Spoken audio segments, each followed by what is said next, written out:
Tony for some opening thoughts, and then we'll open the line for questions. Tony, go ahead.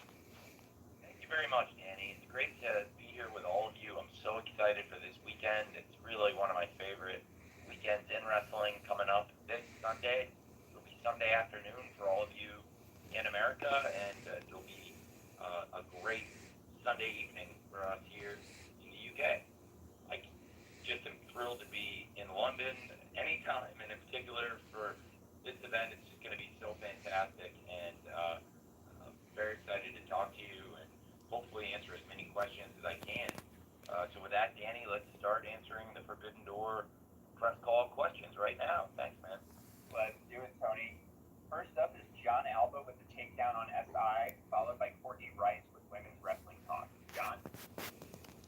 Hey, John. There we go. You got me? We got you, John. Okay, fantastic. Tony, always appreciate your time. Thank you. And hope you're enjoying your London trip. Forbidden Door, great gate, great crowd, I'd have to imagine. All out. You guys have had an awesome advance for that as well. But WWE has taken up a lot of the media airspace over the course of the last few weeks with the ESPN deal. They announced the show that's going to go head-to-head with WrestlePalooza. This has been something that a lot of wrestling fans have been monitoring and wondering how you guys are going to go about planning out your show head-to-head with that. Do you have any reaction or anything that you can add in terms of what the plan may be moving forward? Well, I think we've had a great 2025 in AEW, and I believe in large part that's because everyone in AEW is really focused on making AEW a tremendous promotion and continuing this excellent year that we're having in 2025. We've had great pay-per-view shows, and I think AEW's had a great tradition of pay-per-view shows for many, many years, and our TV shows are as strong and as consistent week to week as they've ever been. Wednesday Night Dynamite's having a great year. Saturday Night Collision's having a great year. They've been excellent shows, and we've been able to grow the viewership. We ended 2024 and made a new arrangement going into this year where not only are we on PBS every Wednesday and TNT every Saturday for Wednesday Night Dynamite and Saturday Night Collision, but these shows also now live stream on HBO Max as part of a simulcast, and we've been able to not only add new viewers on HBO Max in this year, but also as we've been adding these viewers throughout the year, we've been able to grow our cable viewership, and we're really, really proud of that. We think we've been able to grow AEW's TV viewership, which is the lifeblood of AEW, through continuing to put on these tremendous shows on Wednesdays and on Saturdays, but also through the support of the fans, which has just been so excellent for AEW in 2025. And I want to keep doing that. And so we're very focused on AEW and making the shows tremendous. I think we'll have a great Collision on Saturday. I'm really excited about that event. There's great matches on that show. Great matches like the Young Bucks taking on Roderick Strong and Kyle O'Reilly.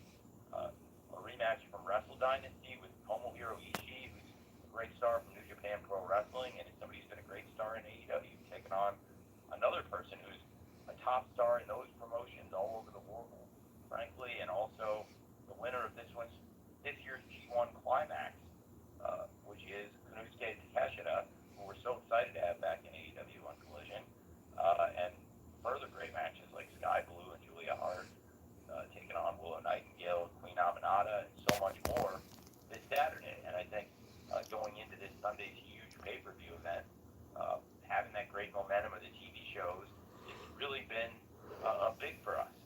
And we've continued it in Q3. We're having a good year in 2025, and Q1 was bigger than Q4 last year. Q2 was bigger than Q1, and now in Q3 we've got a legitimate chance to continue that growth with great ratings in recent weeks on Dynamite and another strong quarter for Collision.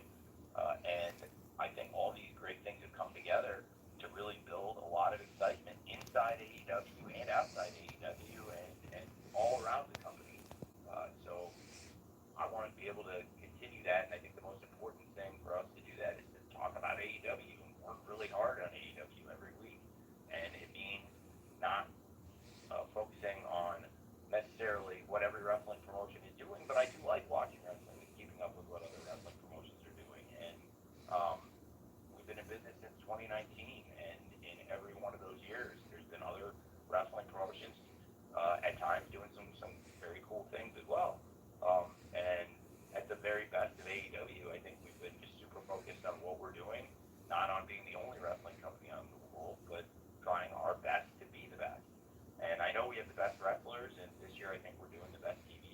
best pay-per-views, and I know we have the best fans.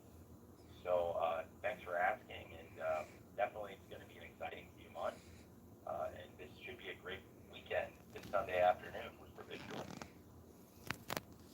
Thank you, Tony.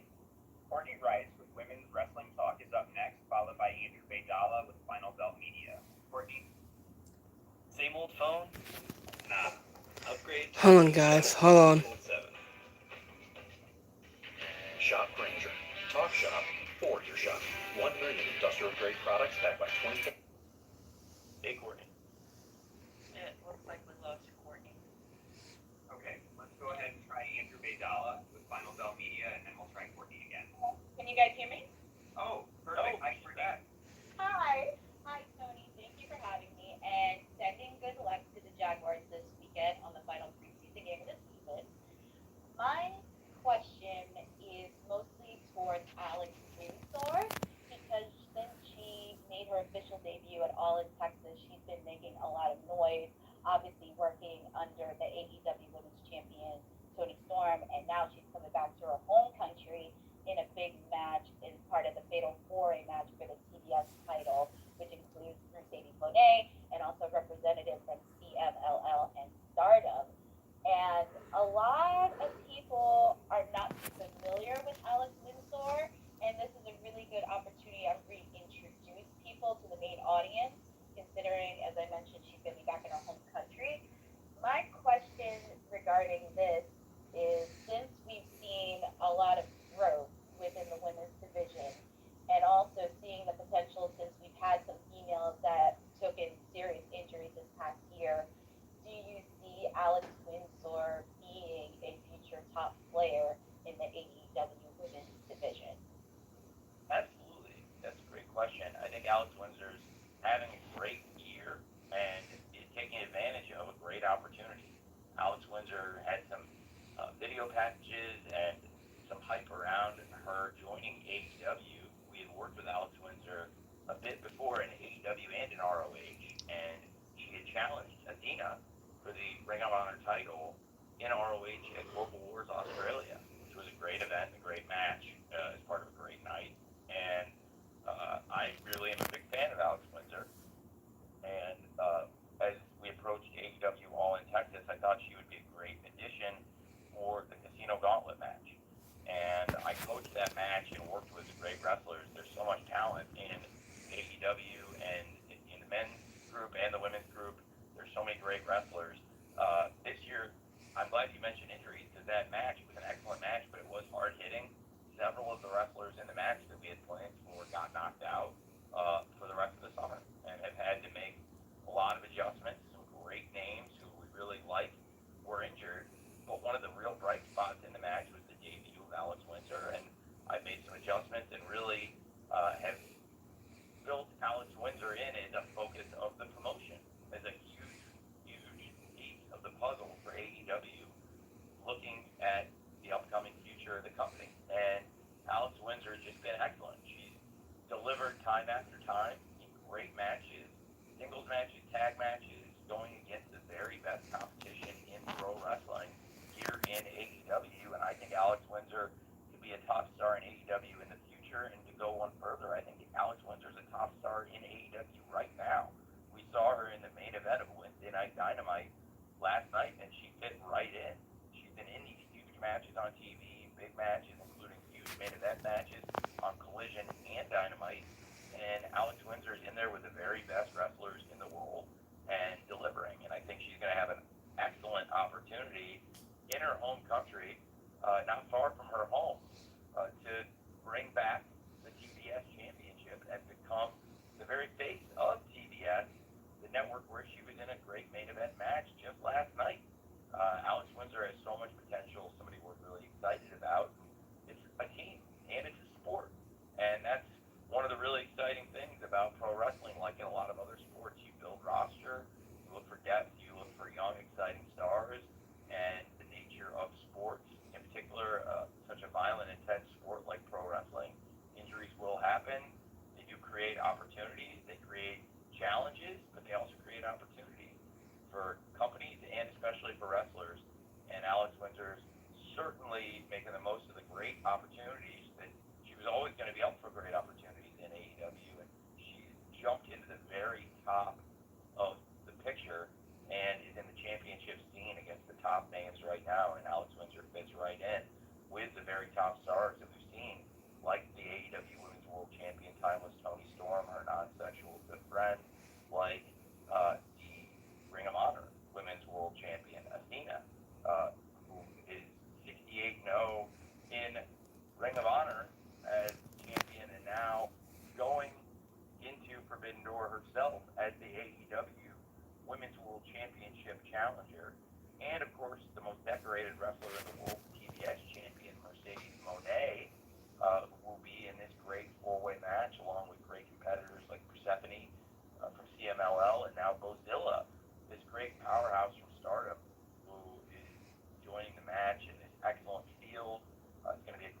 establishing a singular home for AEW pay-per-views or even building your own platform?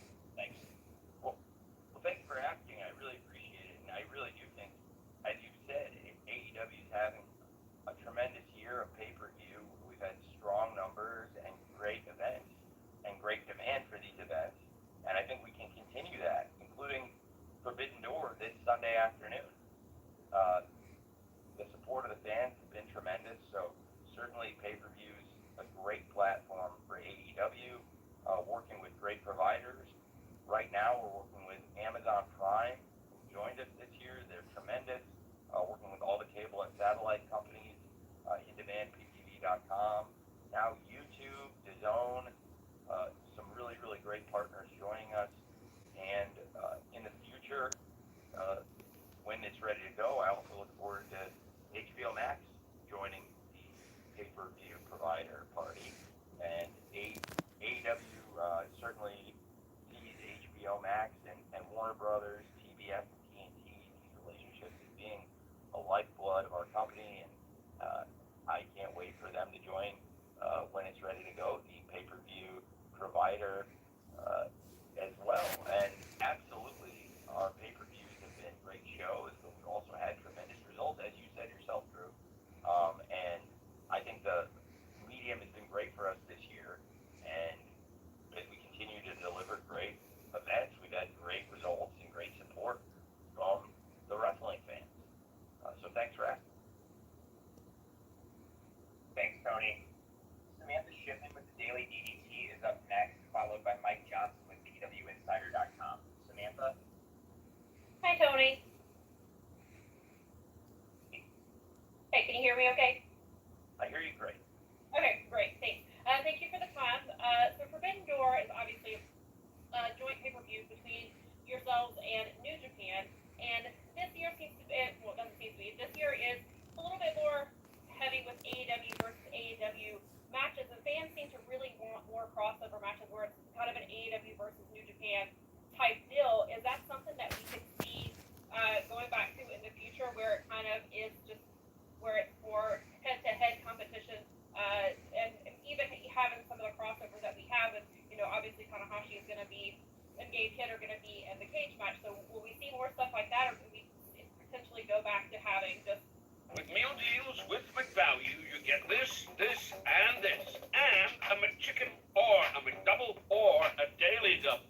just AEW versus New Japan type matches? Sure. That's a great question. And this year, the schedule was very different, with Forbidden Door being moved to the end of the summer. And after the G1 Climax, it meant that it would change how the event was presented this year. And we've been able to take advantage of it. And I think in a lot of ways, it makes the most of it. It does mean less participation this year in some ways from New Japan Pro Wrestling and Stardom, because both of them have been involved in some of the biggest tournaments and biggest events in their respective calendars with New Japan Pro Wrestling and Stardom, which is why Bozilla is just joining the field this week, and a lot of the stars from New Japan Pro Wrestling have just arrived on TV in the past week. We do have great matches involving competition from New Japan Pro Wrestling, including, as you mentioned, the president of New Japan Pro Wrestling, Mr. Tanahashi himself, teaming with a fan favorite, for the greatest fan favorites to go with another legendary fan favorite, Tanahashi, of course, him teaming with Kenny Omega and Kota Ibushi.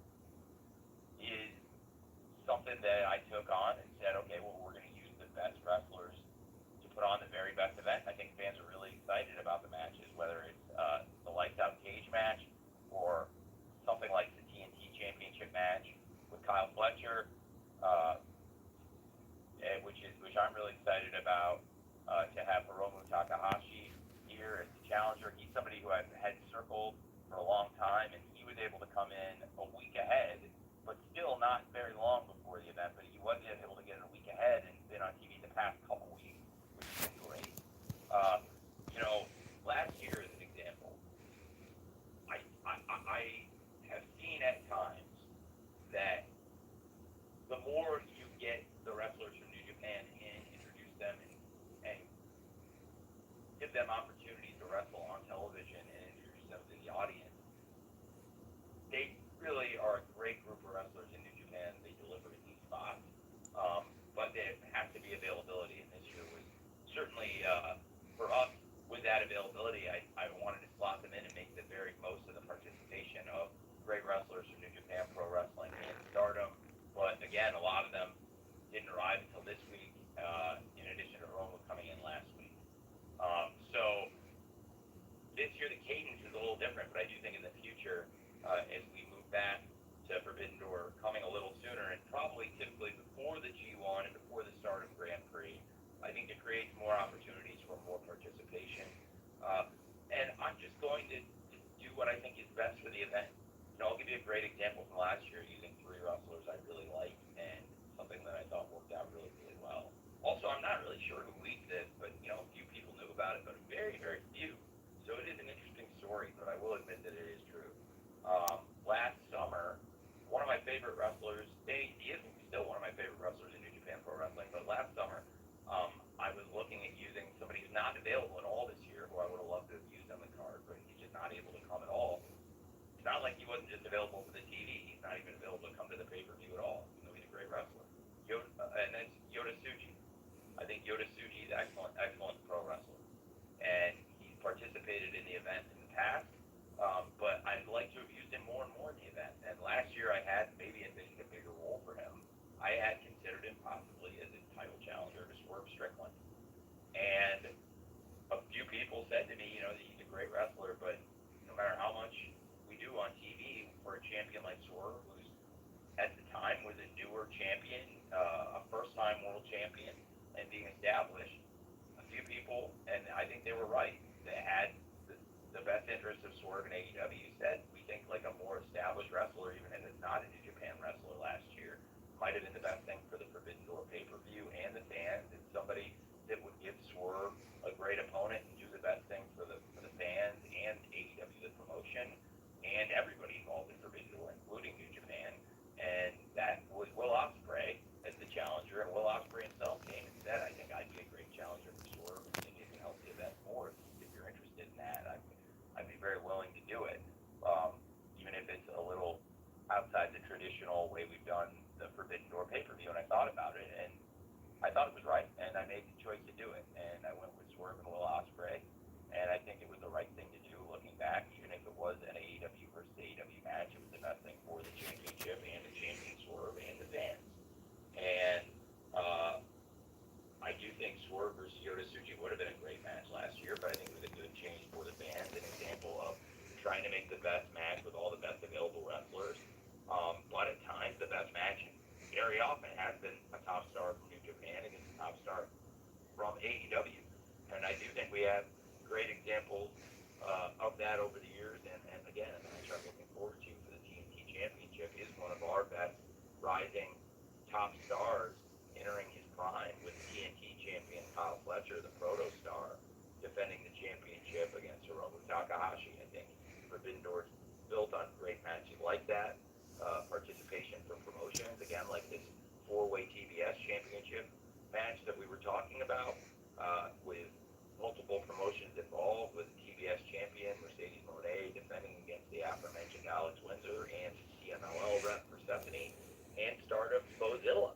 But with Bozilla just joining us this week and has not even been able to travel to TV yet, for example, we've been featuring Mercedes Moné and Alex Windsor, and Persephone just arrived this week, and I really like Persephone a lot too, and I do think Persephone from CMLL and a lot of the stars from CMLL could be involved in this event in the future.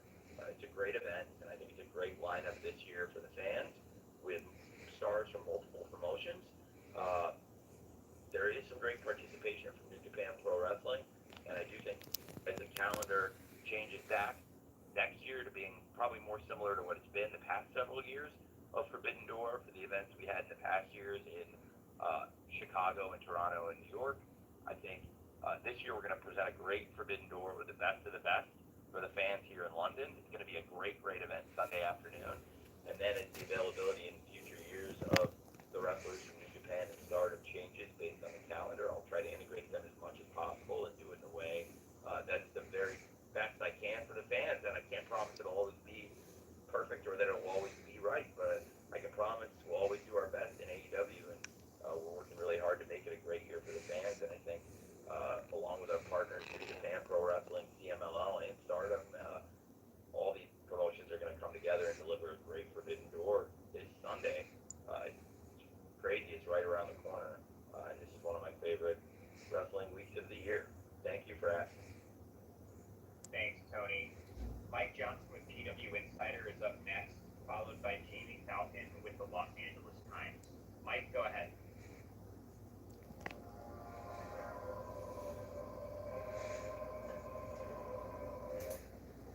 Hey, Mike. Mike, you gotta unmute your line. Okay, why don't we go ahead to Jamie Falcon with the Los Angeles Times, and we'll try Mike again afterwards. Jamie? Great. Jamie, we're ready for you if you can unmute your line. Sorry, folks. So I just wanted to follow up on this last question. What is the balance like to make multiple promotions happy? You're dealing with 3 outside promotions and yourself. How are you finding the balance to keep everybody together, everybody going forward, and everybody ready to continue to participate in things like this?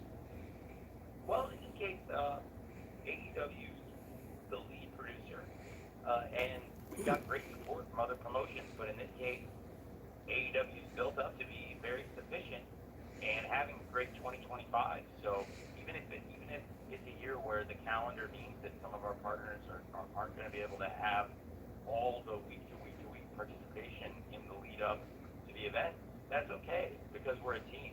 And for me, being the lead producer on this show, it means that I'll use people that I can get, people that are available, and then when we can get the very best of the best and get them all together, we're going to create a great event and create a great flow into that event. The original Forbidden Door was one of the most challenging things I've ever worked on, and it was nobody's fault. It was just due to a combination of a series of injuries that happened, and then injuries and illness at an unprecedented rate over the months leading into the event. Wrestlers on both sides, and we made change after change after change, and even with all the changes, it turned out to be one of the greatest events in either promotion's history. Certainly for us in our short history in AEW, that original Forbidden Door is one of our greatest events. Now with Wrestle Dynasty, that was different this year because New Japan Pro Wrestling was the lead producer on that event. I was in Charlotte producing Collision, and that to me is being a team player, and I think it's noteworthy. You know, that was a really important night for us, and I know there's going to be 52 collisions throughout the year. We're having a great year on Collision, and it was a conscious choice, knowing that it's a huge night for the promotion, but it's also a huge night for our partners, and they're in the Tokyo Dome, and they need our help, and it's our first collision of the most important media rights deal we've ever done. It's a huge night for the company, that first collision show in Charlotte, but I had still went to support my partners with a lineup that included Kenny Omega's return to the ring and top stars like the Young Bucks, Mercedes Moné, Brody King, Ricochet, Ina Shirakawa, Takeshita, so many of our great stars, and Takeshita is now gone representing both companies since then and delivered in the G1. Looking back at the stars, specifically representing AEW that day, so many of the biggest and best names in AEW, we sent them to join the group to help the team, including AEW, but also the lead producer of the event, Japan Pro Wrestling, their sister company Stardom, and we all worked together. And that was one of those days where I said, okay, if a lot of the big AEW stars aren't going to be at this first collision, you know, we'll make it a great show. We had great matches on the show, huge TNT title fight, a huge tag team title fight, a lot of great things on the show, but certainly a lot of the great stars were also that night at Wrestle Dynasty, where our partners are the lead producers on the show, and we're helping them with that event and in the team. So we all try to support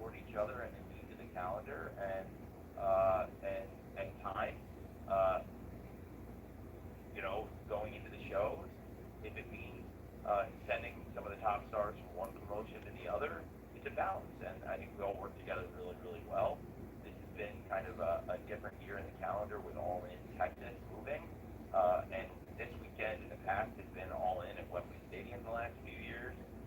Forbidden Door, typically the first 3 years we did the event, again, the aforementioned events in Chicago, Toronto, and New York, all those events were a little earlier in the summer. So it's just a different calendar, and we made it work this year. And I think that, for me, Yes. I'm glad you asked about it, but definitely for AEW as a promotion and for our partners with AEW, I do think, it's going to be a great, great event. And whenever we have to support each other or change our lineup, whatever we have to do anything to help our partners, I really feel like AEW, Japan Pro Wrestling, Stardom, CMLL, all like working together and try to help each other whenever we can. Thanks for asking. Thank you, Tony. We're going to go back to Mike Johnson, PW Insider, and he'll be followed by Dominic D'Angelo with Brass Ring Media. Mike? I think I heard Mike back there, so you assume you got the view. I think I'm back. Yeah. All right. So my question kind of dovetails off what you were talking a little bit about earlier. Yesterday you guys were in Glasgow, obviously this weekend London. Some of the biggest live reactions and live moments that take place internationally for AEW this year, whether it be Australia, Mexico City, and so forth. How much would you like a balance between running outside the United States, given how hot those crowds seem to be every time AEW moves elsewhere, and how hard is it logistically to kind of bounce around and balance that United States versus the rest of the world? Well, we've got great fans all over, and I do like running the international events. We've had some of our biggest and best TVs of the year have been international shows, and we get great support all over, and we're going to continue traveling. Of course, right now we're in the UK, just had a great event in Glasgow, and now going to be a great pay-per-view this Sunday in London. These are going to be great crowds, and the London event in particular. Cereal tastes better with a blue spoon. Now you can enjoy creamy, fresh frozen custard mix. It's going to be one of the top 5 biggest crowds, one of the top 5 most tickets sold, and top 5 biggest gates in AEW's history. And it's noteworthy that really 3 of our top 4 gates and 3 of our top 5 attendances have been in London. So London has been a great home to AEW, and there's a lot of international cities that have been great homes to AEW events. Grand Slam Mexico was one of the most successful shows in the history of AEW, and I spoke about some of that great international cooperation that was on display there as they hosted us for Wednesday Night Dynamite, Grand Slam in Arena Mexico, the home arena of our partner CMLL and the Cathedral of Lucha Libre. And of course, Glasgow was just tremendous last night. Those fans were excellent for Dynamite. They are excellent for Collision as well. You're going to want to see that show on Saturday. It was just great, and it's going to be a great event leading into the Forbidden Door pay-per-view. The London fans, we know what they're capable of, but this is going to be our first time in the O2 for AEW. I'm so excited about that. I've been there for great events in the past, like big boxing matches, and my best friend Jack Whitehall hosted the Brits there. I've seen great things at the O2, but I've never been able to work on AEW there, so I'm really excited about that. It's going to be a historic weekend for AEW, and it's a great point, Mike. The international shows have been really successful for AEW this year. We're having a great year domestically and internationally, so it's a big part of our profile, and you've also seen us go into new markets for the first time this year, whether it's Scotland last night or Australia for Grand Slam Australia, which was a great success for Collision, or Mexico for Grand Slam Mexico, which was a huge, huge success, one of the biggest Dynamite shows in years and one of the most important Dynamites ever. And these are all markets and countries we want to go back to, and there's other great cities in these countries that could host AEW as well. So we're really excited about the international growth and U.S. We're having a great year. We just had our biggest U.S. attendance ever for our last pay-per-view, which a lot of us think is the best show we've ever done, and we set a high standard here over the past 6+ years. So it is a balance between the great international events and all these U.S. cities. And great cities in the United States where we're longing to host a pay-per-view and looking forward to hosting our debut pay-per-view still. So, one of the real silver linings and nice things about being such a young promotion that's only been around for 6 years is there's a lot of new places we can still visit and new markets, and some of that even still in America, but certainly all over the world. We're finding that, including last night for the first ever AEW show in Scotland, which was a great success. And looking forward to trying a new arena in London this Sunday for Forbidden Door. Thanks for asking. Thanks, Tony. Dominic D'Angelo with Grass Ring Media is up next, followed by Amy Nemedy with WrestleJoy. Dominic? Hey, Tony, can you hear me all right? Yes, I can. Hey. Hey, how's it going? Cool. Looking forward. Hey, thanks. Looking forward to Forbidden Door this weekend. But you have another cool residency upcoming here in Philadelphia at the 2300 Arena, and wanted to get your thoughts. Obviously, we know your affinity for ECW and the legacy behind that. Do you plan to embrace some aspects of ECW, the history of it, and maybe some surprises for those couple of weeks that you're going to be there? Well, there's been so many great wrestling promotions, so many great wrestling memories in the city of Philadelphia, going back many years across multiple promotions, and so many great decades of wrestling. For me, Philadelphia was the first place outside of my hometown of Champaign that I ever saw wrestling outside of my home arena. It was known at the time as the Assembly Hall, now it's called the State Park Center. We've done 2 Dynamite shows there, about 5 years apart in 2019 and 2024. That was where I grew up. And the first place I ever saw wrestling outside of that building was in Philadelphia. 2 nights around Philadelphia, and in particular, the 2300 Arena. It was known as the ECW Arena at the time. I had not been to the building in over 29 years, so I'm really looking forward to that.